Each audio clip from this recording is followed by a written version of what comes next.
You know how that goes. Hey guys, it's Ted Bogert with the Ted Show. We're back.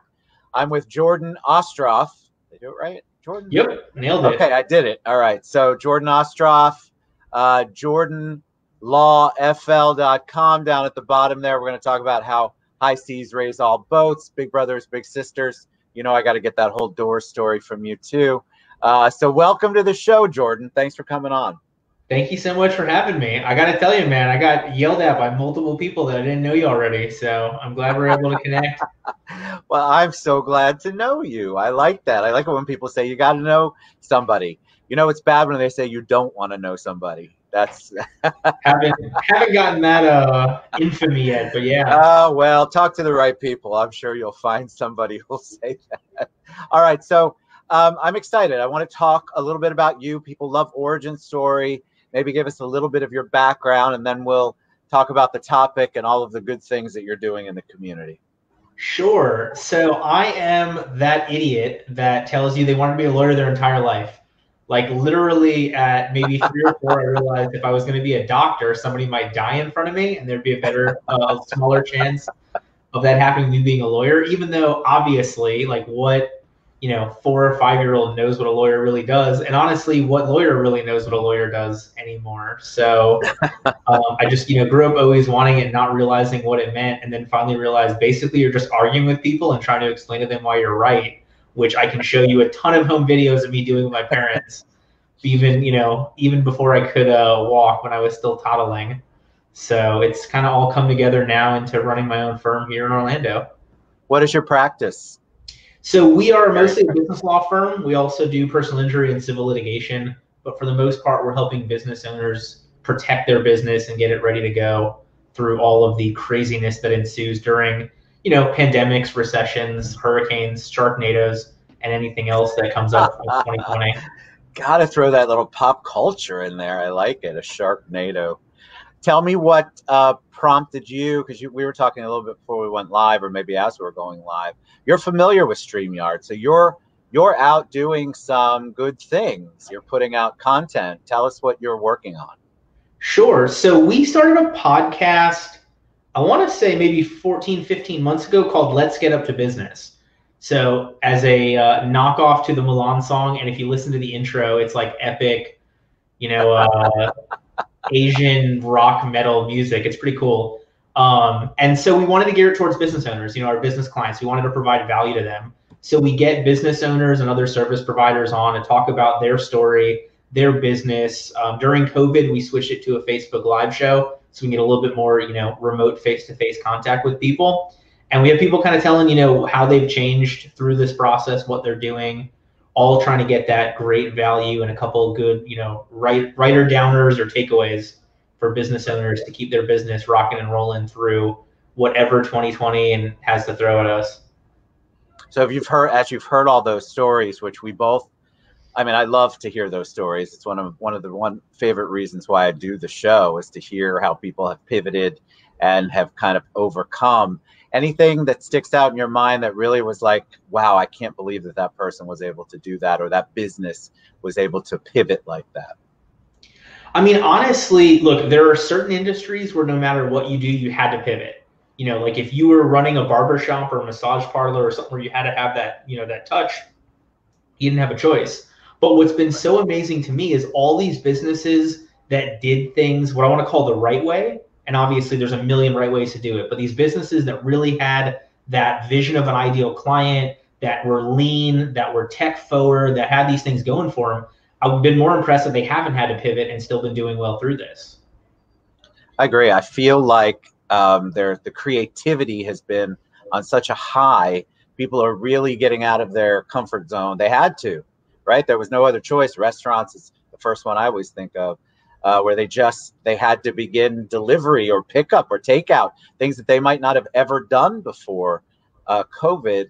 And once they get out of that will just be an additional stream of income for them instead of their only stream of income. So you're very community oriented. Talk about what you do. I did mention Big Brothers and Big Sisters. Why are you involved in the community? Have you always been a community oriented person? So I got to not toot my own horn, the opposite of that. I have to smack talk myself here.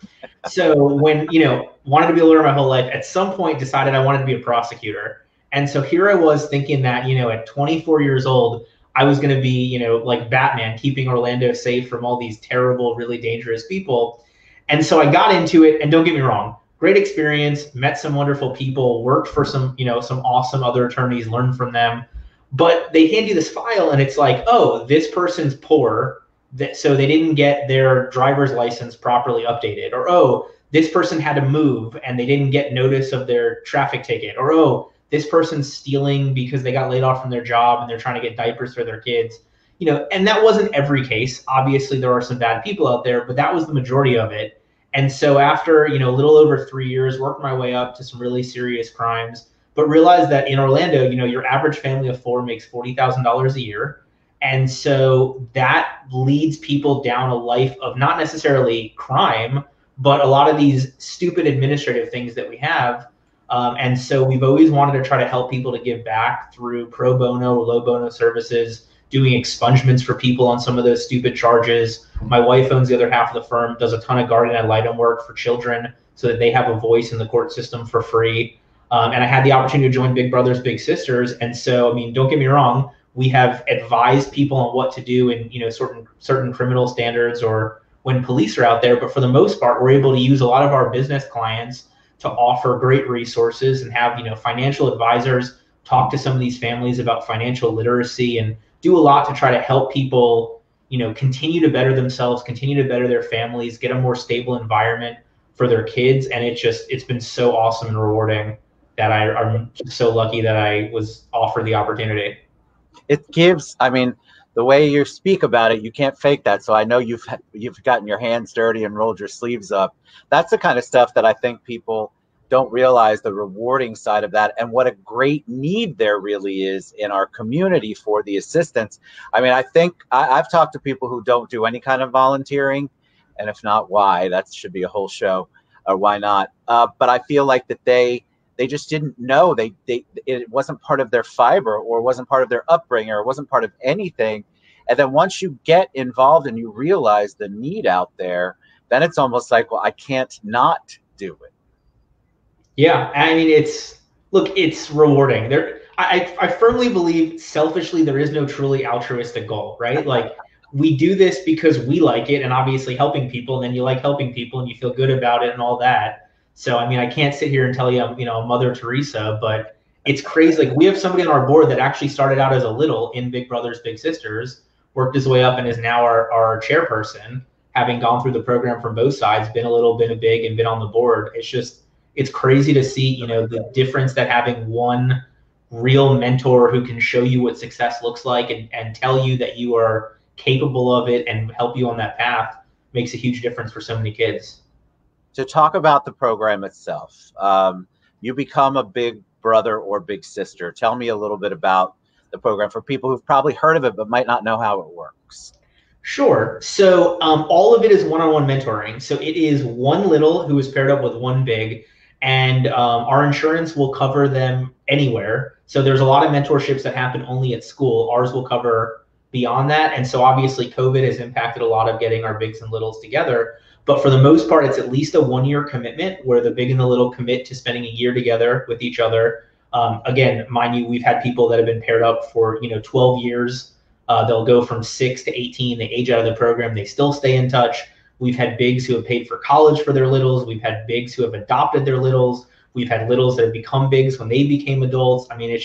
It's amazing to see all from this one-on-one mentorship. So one adult with one child, and they're supposed to meet a certain number of times per month. And obviously, again, with COVID, a lot of that's been remote. And then we'll set up cool, fun activities. So the Magic or Orlando City will donate a suite or a series of tickets for us, and we'll have the bigs and littles be able to go to, see a game and have some fun and get together when those things happen again. What's it like with the kids? How many have you, I say kids, the littles, what's it like with the littles? Have you mentored a lot? And then what do you see the need coming from? Is it because it's broken homes? I'm not talking about social issues. I'm just asking. Broken homes, is it the area they live in, the poverty level, the socioeconomic, or just a combination of all of that? So it's all those things. I mean, right now we've got, a couple hundred pairings, and I don't know the numbers off the life of our program, but the program has been in Central Florida for about 40 years, and then obviously nationwide for over 100. And so it's everything, and all of our pairings are gender specific. So it's a male with a male, it's a female with a female. So a lot of them, it may not be a broken home, but it may be that like dad got deployed. It may be mom unfortunately passed away, something along those lines. And so obviously, thankfully I've got a wife and a kid, but like I can't imagine if I had a female child, like having to walk her through her first period and all those things. Right. So a lot of it is just getting that other perspective. And then you have a number of families that know like both parents are working 2 or 3 jobs, making low money, but this way they can keep a roof over their heads, and they want their kid to talk to an engineer, to talk to a doctor, to see what life is like for somebody who gets more education than they were able to, or something along those lines. And it's amazing to see what these kids will go from, C's and D's to A's and B's in the span of that year, just with that impact of one mentor and understanding that there is a way to better themselves, to get an education, to get a high-paying job, whatever it is that motivates that little. It's cool to see. The mentorship portion of that is just so critical. I feel like that's missing no matter what the issue is. A lot of kids don't have that. They might have some of it at home, but out socially, it can be a big challenge because, like you said, parents are working 2 jobs, sometimes 3, and it's not for a lack of wanting to. It's truly a lack of they have to put food on the table and keep a roof over their heads. But what I've seen, I've visited with, in a way past life, visited with people who had gone through the program and then were now bigs. And it was just amazing, the impact, the change it made in their entire trajectory of their life. They could have gone down a completely different path, but because a big brother or big sister stepped in and mentored them and became that influence that they really needed, it just changed everything. Yeah, I mean, a lot of it, like I think about it as a child, how many times did you interact with an adult that wasn't a teacher, that wasn't your parents, that wasn't a coach? Like just the ability to talk to an adult can be huge.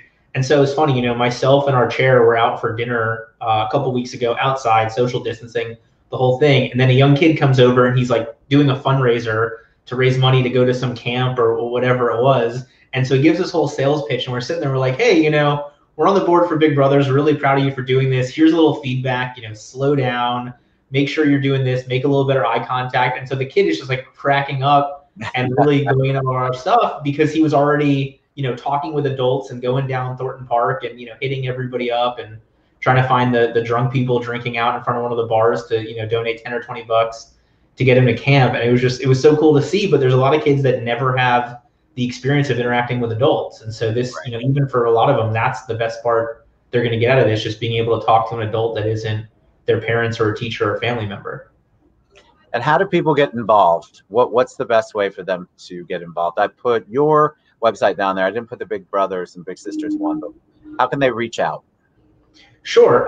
So a good place is our Facebook page. So Big Brothers, Big Sisters of Central Florida is ours. There is a nationwide one.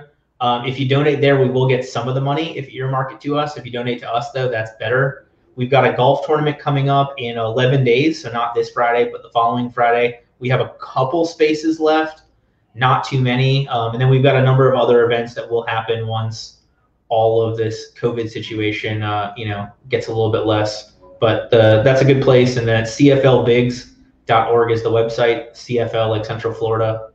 Bigs.org will get you to the Big Brother, Big Sister of Central Florida website. So when you think the word, I want to ask about my last question is definitely has to do with the doors, but I want to ask if when you think of the word hero, because I feel like for so many people, like we just had Barb Stewart post about how she had a big sister growing up, and then when she got old enough, she got a little. So when you think of someone though, because to a lot of people, you're the hero, you're the mentor, you're the big, who do you think of when you hear the word hero? I mean, for me, really, it's somebody sacrificing what they can and sometimes sacrificing time that they can't for the benefit of somebody else. And I understand a lot of people can sacrifice money. A lot of people can sacrifice time. A lot of people can only sacrifice one, or some people can't sacrifice either of those.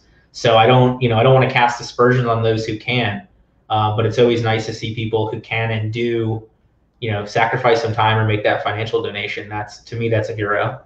I love it. All right. So one of the three, what we always ask every guest when they sign up to give me 3 things personal about them. I know you are a disc golf player, I believe, but you talked about the Doors on there. And so I just love these little anecdotal stories. So tell me the story about the Doors.